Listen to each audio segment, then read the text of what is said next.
بسم اللہ الرحمن الرحیم۔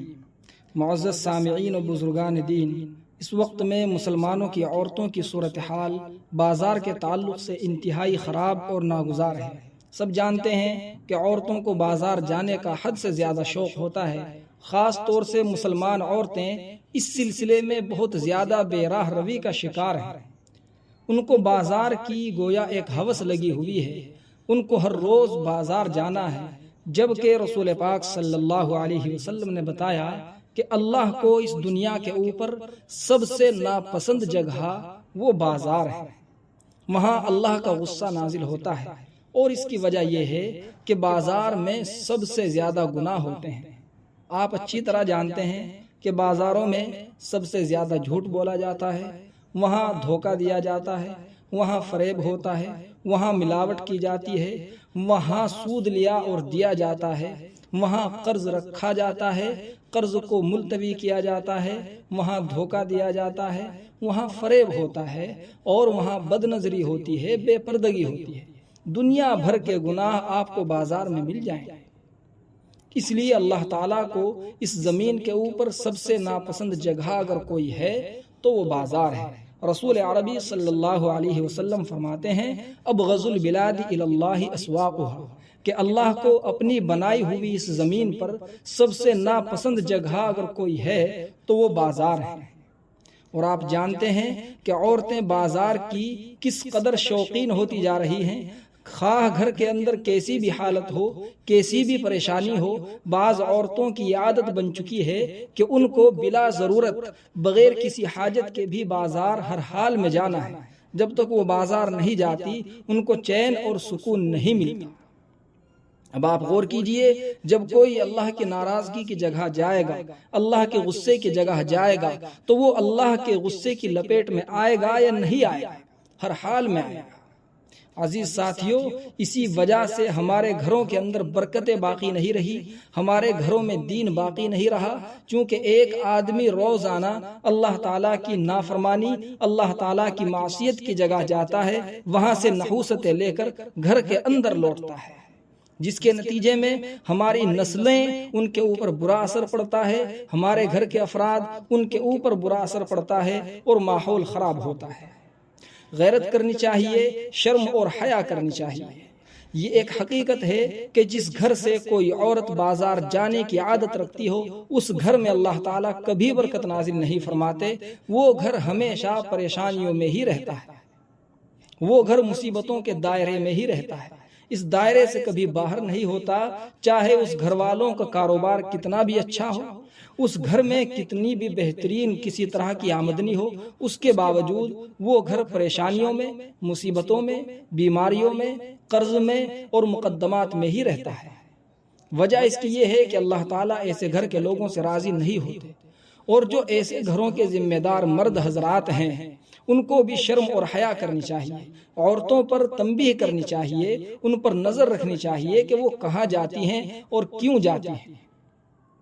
رسول پاک صلی اللہ علیہ وسلم نے کبھی اپنی عورتوں کو بازار میں جانے نہیں دیا، کبھی اپنی بچیوں کو بازار میں جانے نہیں دیا۔ صحابہ کرام رضوان اللہ علیہم اجمعین نے اپنی عورتوں کو بازار کا راستہ نہیں دکھایا۔ اگر کوئی تقاضا اور ضرورت ہوتی بھی تھی تو وہ حضرات خود اس ضرورت کو پورا فرمایا کرتے تھے، چونکہ وہاں ہر طرح کے مرد، ہر طرح کے انسان موجود ہوتے ہیں جو ناجائز اور غلط نظریں بھی رکھتے ہیں، اور اللہ کی نافرمانیوں کا جو شکار بھی ہوتے ہیں۔ بلکہ حقیقت یہ ہے کہ اکثر وہاں ایسے ہی افراد ہوتے ہیں۔ ایسے لوگوں کے بیچ میں جانا، اور وہ بھی اس کا کہ جس کو اللہ تعالیٰ نے گھر میں رہنے کا حکم دیا ہے، وَقَرْنَ فِي بُيُوتِكُنَّ، کہ تم اپنے گھروں میں رہا کرو اے عورتوں۔ لہٰذا عورتوں کو چاہیے کہ بازار جانے کے نام سے بھی وہ دور رہیں، بچیں اس چیز سے۔ ہاں، اگر کوئی مجبوری ہے، کوئی بڑی پریشانی ہے اور جانا کوئی ضروری ہی ہے، اس وقت میں اللہ تعالیٰ ان کے لیے راستہ کھولتے ہیں، اللہ تعالیٰ ایسی صورت میں معاف فرماتے ہیں۔ لیکن بازار میں جانا بہر صورت ہے غلط، بہر صورت ہے ناجائز، لہٰذا بازار کی عادت نہ ڈالنی چاہیے۔ بازار میں اللہ کی رحمت کے فرشتے بھی نہیں آتے ہیں، اور اس کی وجہ یہ ہے کہ آپ کو بازار میں ہر دکان پر متعدد طریقوں کی تصویریں مل جائیں گی، اور رسول پاک صلی اللہ علیہ وسلم نے صاف ارشاد فرمایا ہے کہ جہاں تصویر ہوتی ہے وہاں اللہ کی رحمت کے فرشتے نہیں آتے ہیں۔ لہٰذا ایسی جگہ جانا، بلکہ ایسی جگہ کی محبت دل میں رکھنا اور ایسی جگہ جانے کا شوق رکھنا، یہ انسان کے ایمان کو کمزور کر دیتا ہے، اس کو اللہ تعالیٰ سے دور کر دیتا ہے۔ جو عورت بار بار بازار میں جاتی ہے وہ نہ چاہتے ہوئے بھی اللہ کی معصیت میں مبتلا ہو جاتی ہے، وہ ارادہ کیے بغیر بھی اللہ کی نافرمانیوں کا شکار ہونے لگتی ہے، وہ نہ چاہتے ہوئے بھی اللہ سے دور ہو جاتی ہے، رسول پاک صلی اللہ علیہ وسلم سے اس کا تعلق کمزور ہو جاتا ہے، جس کے نتیجے میں اس کا ایمان خطرے میں پہنچ جاتا ہے۔ اگر ہم آج نہیں جاگیں گے، آج ہم ہوش نہیں کریں گے، بیدار نہیں ہوں گے، تو یاد رکھیے یہ مصیبت ہمارے گھروں کی جڑوں کو کھوکھلا کر دیں گی، نہ ہمارے پاس تہذیب رہے گی، نہ ہمارے پاس شعور رہے گا، نہ ہمارے یہاں سلیقہ باقی رہے گا۔ اور یہ سب کچھ ہو رہا ہے مسلمانوں کے درمیان میں، نہ تعلیم رہی، نہ تربیت رہی، نہ سوچ رہی، نہ کوئی اچھی ذہنیت باقی ہے، سب کچھ ختم ہو گیا۔ اور وجہ اس کی یہ ہے کہ جو مسلمانوں کی نسلیں ہیں جو آج بڑی ہوتی ہیں وہ دراصل سب سے زیادہ ماں کا اثر لیتی ہیں۔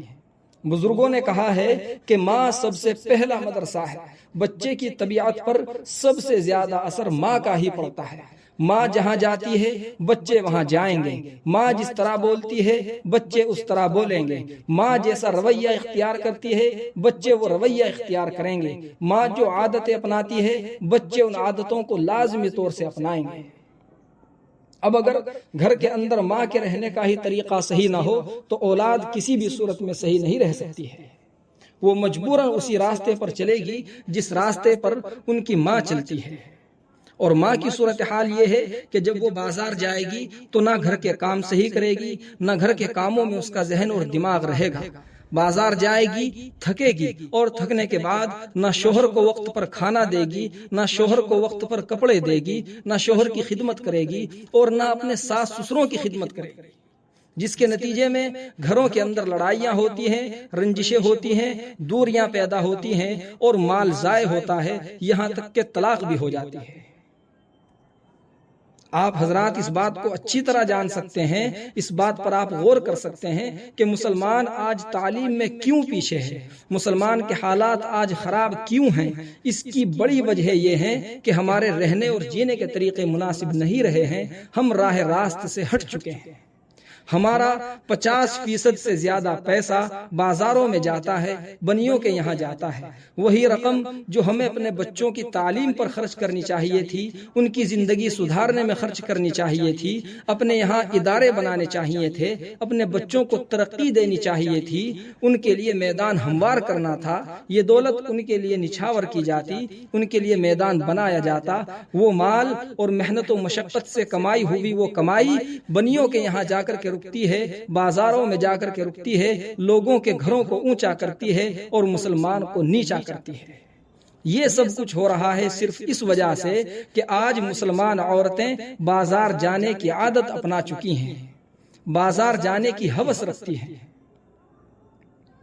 آپ دھیان دیجئے، اگر عورت کو آپ مثال کے طور پر یہ بات سمجھ لیجئے، اور یہ آپ دیکھ سکتے ہیں، کھلی آنکھوں اس کا مشاہدہ کیا جا سکتا ہے، اگر کسی عورت کو کوئی سامان خریدنا ہے تو چونکہ اس کے دل میں بار بار بازار میں جانے کا شوق ہے، اس لیے ایک دن تو وہ چیز تلاش کرنے کے لیے جائے گی کہ وہ کس دکان پر ہے، اگلے دن اس چیز کا بھاؤ تاؤ کیا جائے گا، پھر اس سے اگلے دن اس چیز کو خرید کر کے لائے گی، اور اس کے بعد میں لا کر سارے محلے میں اس کو دکھایا جائے گا، ہر عورت کے سامنے اس کو پیش کیا جائے گا، اور اگر 2-4 عورتوں نے اس میں کمی نکال دی یا اس کو غلط بتا دیا تو اب اس سے اگلے دن اس کو واپس کرنے کے لیے پھر بازار جائے گی اور اپنے ساتھ میں 2 عورتوں کو اور لے کے جائے گی۔ چنانچہ دکاندار اگر واپس نہیں کرے گا تو اگلے دن پھر جائے گی، اور اس کو واپس کرنے کے بعد پھر شروع سے یہی معاملہ شروع ہوگا، اور دوبارہ پھر اس کو تلاش کیا جائے گا، دوسرے دکاندار کے یہاں اس کو ڈھونڈا جائے گا، اس کے ملنے کے بعد بھاؤ تاؤ ہوگا، اس کو خریدا جائے گا، اور یہی معاملہ اور مسئلہ اور یہ سلسلہ چلتا رہے گا۔ یہ سب کچھ ہمارے علاقوں میں ہو رہا ہے، جس قوم کی یہ صورتحال ہو، جس قوم کی پکڑ اپنی عورتوں پر بھی صحیح نہ ہو، وہ قوم اور وہ لوگ حکومتوں کو کیسے سنبھال سکتے ہیں؟ وہ لوگ قوموں کو کیسے رہنمائی دے سکتے ہیں؟ لوگوں کو کیسے کور کر سکتے ہیں؟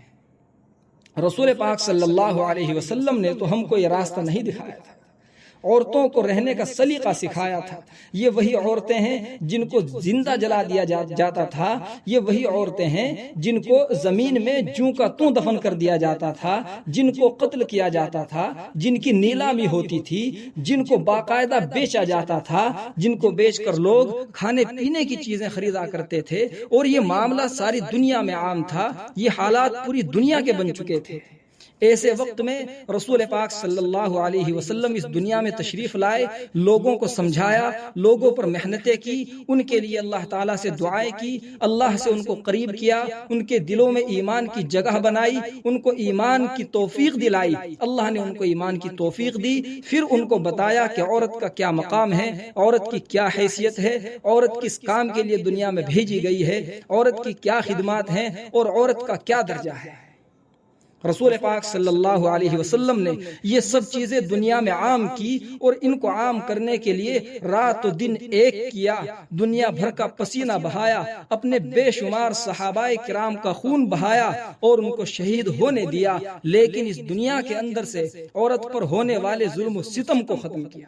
آج وہی عورتیں رسول پاک صلی اللہ علیہ وسلم کے راستے کو رونتی ہیں، ان کے راستے کو ترک کرتی ہیں، ان کے راستے سے منہ موڑتی ہیں، ان کی نافرمانیاں کرتی ہیں، بازاروں میں جاتی ہیں اور بے پردگی کر رہی ہیں، بے حیائی اور بے شرمی کا بازار گرم کر رہی ہیں۔ کیا یہ عورتیں جہنم میں نہیں جائیں گی؟ اس رسول پاک صلی اللہ علیہ وسلم کی سنتوں کے ساتھ یہ معاملہ کیا جا رہا ہے۔ آپ صلی اللہ تعالی علیہ وسلم نے تو مسلمان عورتوں سے کہا تھا کہ تم نماز بھی اپنے گھر کے کونے میں پڑھا کرو، یہ تمہارے لیے زیادہ بہتر ہے۔ یعنی اللہ کی عبادت کرنے کے لیے بھی گھر سے باہر نہ نکلنا یہ زیادہ اچھا ہے۔ بلا وجہ خرافات کاموں کے لیے گھر سے نکلنا کیسے بہتر ہو سکتا ہے؟ اور یہ آج مسلمانوں میں عام ہو چکا ہے۔ آپ کسی راستے پر چلے جائیے، آپ کسی بازار میں چلے جائیے، آپ کسی مارکیٹ میں چلے جائیے، وہاں مسلمان عورت ہر حال میں ملے گی، لازمی طور پر ملے گی، اور وہ ایک با حیا با شرم گھر کی آپ کو عورت ملے گی جو شرم و حیا کا وہاں نیلام کر رہی ہوگی، شرم و حیا کو تار تار کر رہی ہوگی، برقع پہنے ہوئے ہوگی، لیکن وہ برقع خود ایک گناہ کا سبب ہوگا۔ آج یہ فضا عام ہو چکی ہے اور عورتوں کو شرم و حیا آنے کے لیے تیار نہیں ہے۔ عورتیں ہماری بھول چکی ہیں کہ اللہ کے قبضہ قدرت میں ہماری زندگی اور موت ہے، وہ جب چاہتا ہے بلا لیتا ہے۔ اور پھر یاد رکھیے کہ جہنم میں سب سے زیادہ عورتیں انہی وجوہات کی بنا پر جائیں گی۔ یہی وہ وجہیں ہیں جن کی وجہ سے اللہ کو غصہ آتا ہے، پھر اللہ تعالیٰ ان کو جہنم میں پہنچاتے ہیں۔ عورتوں کو خاص طور سے شرم و حیا کرنی چاہیے۔ عورت کی طبیعت میں تو اللہ تعالیٰ نے بھی شرم رکھی ہے، حیا رکھی ہے، اس کے باوجود شرم اور حیا کو چھوڑنا، شرم و حیا سے بغاوت کرنا، ایمان کے خلاف چلنا، دوسروں کے ایمان پر ڈاکے ڈالنا، دوسروں کی نظروں کو خراب کرنا، دوسروں کو گناہ کی طرف بلانا، یہ گناہ کی طرف بلانا ہی ہے۔ اس کو بلانے کے لیے عورت کو کہنے کی ضرورت نہیں ہے۔ جب عورت ایسی حالت میں گھر سے باہر جائے گی تو جس آدمی کی اس پر نظر پڑے گی لازمی طور سے شیطان اس کے دل میں برا وسوسہ ڈالے گا، کیونکہ شیطان کا کام ہی یہی ہے۔ لہٰذا عورتوں کو سنبھلنا چاہیے۔ اسی لیے تو رسول پاک صلی اللہ علیہ وسلم نے فرمایا تھا کہ النساء حبائل الشیطان، عورتیں شیطان کے پھندے ہیں۔ جب شیطان کسی انسان کو ہلاک اور برباد کرنا چاہتا ہے، اس پر طرح طرح کے اپنے حیلے آزماتا ہے، ہر طرح سے اس کو گمراہ کرنے کی کوشش کرتا ہے، لیکن وہ آدمی جب قابو میں نہیں آتا، وہ اپنے ایمان کی حفاظت کرتا ہی رہتا ہے، وہ ہدایت پر چلتا ہی رہتا ہے، تو پھر آخر میں شیطان اس کے اوپر عورت کے ذریعے حملہ کراتا ہے، اور اس حملے سے بچنے والے دنیا میں بہت ہی کم افراد ہوتے ہیں، ورنہ عورت کے جال میں اکثر لوگ پھنس ہی جاتے ہیں۔ اسی لیے اللہ کے رسول صلی اللہ علیہ وسلم نے کہا کہ النساء حبائل الشیطان، عورتیں شیطان کے پھندے ہیں، اور شیطان ان پھندوں کو سب سے زیادہ لے جا کر بازار میں ڈال دیتا ہے۔ وہاں بے شمار لوگ ان پھندوں میں پھنستے ہیں، ان کا شکار ہوتے ہیں۔ مسلمان عورتوں، غیرت کرو، شرم کرو، آخر اللہ کے یہاں جانا ہے، اللہ کو منہ دکھانا ہے۔ اگر اس نے ہم کو جہنم میں پھینک دیا تو وہاں کون بچانے کے لیے آئے گا؟ اللہ کے عذاب سے کون نجات دلا سکتا ہے؟ کوئی بچانے والا نہیں ہوگا، کوئی ہم کو چھٹکارا دلانے والا نہیں ہوگا۔ اللہ کے عذاب سے ڈرنا چاہیے۔ اللہ سے دعا فرمائیے کہ اللہ تعالی ہم کو عمل کرنے کی توفیق عطا فرمائے۔ وما علینا الا البلاغ۔